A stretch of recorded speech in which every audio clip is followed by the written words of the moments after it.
इयम् आकाशवाणी सम्प्रति वार्ताः श्रूयन्ताम्।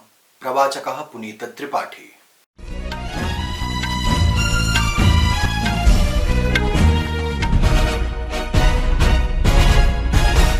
आदौ मुख्यवार्ताः। प्रधानमन्त्री नरेन्द्र मोदी श्वः महाराष्ट्र गोवा नगरयोः यात्रां विधास्यति। मडग्रामे 37तमं राष्ट्रिय क्रीडानाम् उद्घाटनं विधास्यति। श्रीलंकादेशेन भारतं सहित 7 देशानां नागरिकान् निःशुल्क वीजा प्रदानस्य निर्णयः स्वीकृतः। चीनस्य हांगझौ इत्यत्र एशियाई पैरा क्रीडायां भारतेन अधुना यावत् 15 स्वर्णं 20 रजतं 23 कांस्य पदकैः समेत्य 48 पदकानि विजितानि। अपि च आईसीसी क्रिकेट विश्व चषक प्रतिस्पर्धायाम् ऑस्ट्रेलिया नीदरलैंडयोः मध्ये द्वन्द्वं दिल्ल्यां सम्प्रति प्रचलति।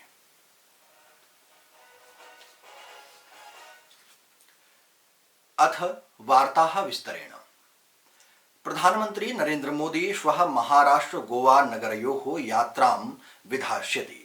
श्री मोदी तृतीय प्रहरे महाराष्ट्रस्य अहमदनगरे शिरडी इत्यत्र गमिष्यति, यत्र सः साई समाधि मन्दिरे पूजा दर्शनं च करिष्यति। सः साई मन्दिरे नवदर्शन पंक्ति भवनस्य उद्घाटनम् अपि विधास्यति। नवदर्शन पंक्ति भवनम् अत्याधुनिक सुविधाभिः युक्तं वर्तते, यस्मिन् श्रद्धालूनां कृते प्रतीक्षालयस्य व्यवस्थापि वर्तते। अस्य भवनस्य आधारशिलाम् 18अधिक 2000 वर्षे अक्टूबर मासे प्रधानमन्त्रिणा कृतम् आसीत्। प्रधानमन्त्री नीलवाण्डे बान्धे जलपूजनं विधास्यति।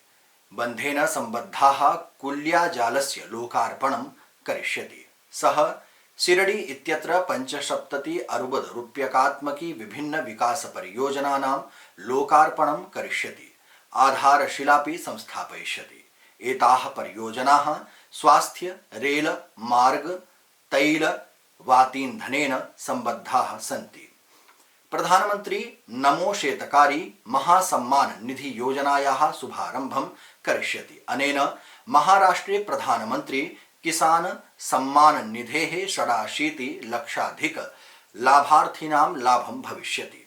श्वः सायं प्रधानमन्त्री गोवा नगरे भविष्यति, यत्र सः मडग्रामस्थ पंडित जवाहरलाल नेहरू क्रीडाङ्गणे 37तमं राष्ट्रिय क्रीडानाम् उद्घाटनं विधास्यति।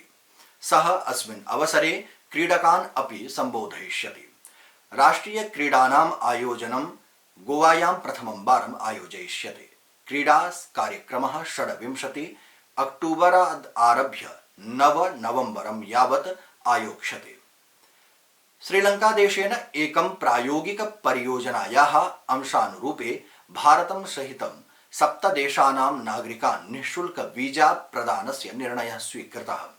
श्रीलंका मन्त्रिमण्डलेन भारत, चीन, रूस, मलेशिया, जापान, इंडोनेशिया, थाईलैंड देशानां पर्यटकानां कृते वीजा निःशुल्कम् एव प्रदानस्य प्रस्तावं स्वीकृते प्रदत्ता। श्रीलंकायाः पर्यटन मन्त्री हरिन फर्नांडो इत्यनेन उक्तं प्रायोगिक परियोजना मार्च 20-24-31 दिनाङ्कं यावत् उपलब्धो भविष्यति। राष्ट्रपतिः जगदीप धनखडः उक्तवान् यत् बहु आवश्यकं सामाजिक परिवर्तनम् आनेतुं ज्ञान शिक्षा च सर्वाधिक प्रभावी परिवर्तन तन्त्रम् अस्ति। अद्य दिल्ल्याः भारतीय प्रौद्योगिक संस्थानस्य छात्रान् सम्बोधयता सः अवदत् यत् विगतेषु वर्षेषु शिक्षायाः विषये गभीराः प्रयासाः अधिकं ध्यानं च प्रदत्तम् अस्ति। सः अवदत् अद्यत्वे भारतीय प्रौद्योगिकी संस्थानाः देशे बहुप्रतिष्ठिताः सन्ति। धनखड महोदयः आशां प्रकटितवान् यत् भारतं 30-2000 वर्षपर्यन्तं तृतीया बृहत्तमा वैश्विक अर्थव्यवस्था भविष्यति। राष्ट्रपतिः अवदत् अद्य सम्पूर्णस्य विश्वस्य आशा अपेक्षा च भारतेन अस्ति। सः अवदत् भारतेन अनेकेषु विषयेषु विश्वं मार्गं प्रदर्शितम्। सः अवदत् यत् न्यायिक निर्णय निर्माणे कृत्रिम बुद्धिः प्रदातुं दिल्ल्याः भारतीय प्रौद्योगिकी संस्थानस्य प्रभावशालिनी भूमिकां निर्वहितुं शक्नोति। उपराष्ट्रपतिः छात्रान् आग्रहं कृतवान् यत् ते सर्वदा राष्ट्रं प्रथमस्थाने स्थापयन्तु इति। संस्कृतवार्तायाः संस्करणम् इदानीम् आकाशवाणीतः प्रसार्यते। सममेव अयं कार्यक्रमः आकाशवाण्याः अन्तर्जालपटले www.newsonair.com इत्यत्र अथ न्यूज़ ऑन एआईआर चलदूरभाषीय तन्त्रांशे अपि उपलब्धो भविष्यति। केन्द्रीय जनजातीय कार्य मंत्री अर्जुन मुंडा अद्य सायं गुजरातस्य अहमदाबादे राष्ट्रीय जनजातीय उत्सवः आदि महोत्सवस्य उद्घाटनं करिष्यति। भव्य कार्यक्रमस्य आयोजनं भारतीय जनजातीय सहकारी विपणन विकास परिसंघः ट्राइफेड इत्यनेन कृतम् अस्ति। आदि महोत्सवः वस्त्रापुरे अहमदाबाद हाटेत्यत्र अद्यारभ्य नवंबर 30 दिनांकं यावत् आयोजयिष्यते।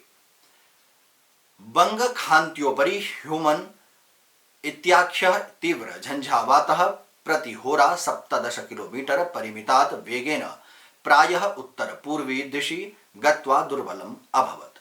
चक्रवातोऽयं गतरात्रौ चित्तगोङ्गस्य दक्षिणदिशि बांग्लादेश तटं पारं गतम्। अद्य एवं श्वः मिजोरम, त्रिपुरा, नागालैंड, मणिपुर, पूर्वारुणाचल प्रदेशयोः उपरि न्यूनतः मध्यमा वृष्ट्याः संभावना वर्तते। मणिपुरस्य मुख्यमंत्री एन वीरेन सिंहः अद्य 15 जनानां दलं हरितध्वजं प्रदर्शितवान्, ये मृत्तिका तण्डुलैः सह दिल्लीं प्रेषिताः सन्ति। मणिपुरस्य 16 जनपदानां मृत्तिका तण्डुलाश्च संगृहीताः सन्ति। एतानि वस्तूनि नवदिल्ली नगरस्य अमृतवाटिकायां संस्थापयिष्यन्ति। अद्य प्रातः इम्फाले ध्वज प्रदर्शन समारोहे मन्त्रिणः, विधायकाः, शीर्षस्थाः नागरिकाः, आरक्षि दलस्य अधिकारिणश्च उपस्थिताः आसन्। एकं राष्ट्रम् एकं मतदानं समितेः द्वितीयम् उपवेशनम् अद्य नवदिल्ल्याम् आयोजयिष्यते। पूर्वराष्ट्रपतिः रामनाथ कोविन्दस्य अध्यक्षतायाम् 8 सदस्यानां समितिः लोकसभायाः राज्य विधानसभायाः निर्वाचनं सममेव कारयितुं विषयस्यावलोकनं करिष्यति। समितिः भारतस्य संविधानान्तर्गतं वर्तमान अवरूपस्य अन्य संवैधानिक प्रावधानानां दृष्टिगतम् आवेदनं करिष्यति। चीनस्य हांगझौ इत्यत्र एशियाई पैरा क्रीडायां भारतेन अधुना यावत् 15 स्वर्णं, 20 रजतं, 23 कांस्यपदकैः समेत्य 58 पदकानि विजितानि। चीनस्य हांगझौ नगरे एशियाई पैरा क्रीडायां भारतस्य पैरा एथलीट क्रीडकानाम् उत्कृष्ट उपार्जनानां कृते प्रधानमन्त्री नरेन्द्र मोदी अद्य वर्धापनानि प्रदत्तवान्। अद्य पुरुषाणां F-64 इति भालाक्षेपकः सुमित अंटिलः कीर्तिमानं रचितवान्। पुरुषाणां जैवलिन थ्रो F-37 इति स्पर्धायां भालाक्षेपकः हनिः, पुरुषाणां 1500 परिमितं यावत् T11 इति अन्तिमस्पर्धायां धावकः अंकुर धामा च स्वर्णपदकानि विजितवन्तः। प्रधानमन्त्री तेषाम् अदम्य भावनायाः कौशलस्य च प्रशंसा विहितवान्। अन्ते मुख्यवार्ताः पुनरेकवारम्। प्रधानमन्त्री नरेन्द्र मोदी श्वः महाराष्ट्र गोवा नगरयोः यात्रां विधास्यति। मडग्रामे 37तमं राष्ट्रिय क्रीडानाम् उद्घाटनं विधास्यति। श्रीलंकादलेन भारतं सहित 7 देशानां नागरिकान् निःशुल्क वीजा प्रदानस्य निर्णयः स्वीकृतः। चीनस्य हांगझौ इत्यत्र एशियाई पैरा क्रीडायां भारतेन अधुना यावत् 15 स्वर्णं, 20 रजतं, 23 कांस्यपदकैः समेत्य 58 पदकानि विजितानि। अपि च आईसीसी क्रिकेट विश्वचषक प्रतिस्पर्धायां ऑस्ट्रेलिया नीदरलैंडयोः मध्ये द्वन्द्वं दिल्ल्यां सम्प्रति प्रचलति। इति वार्ताः।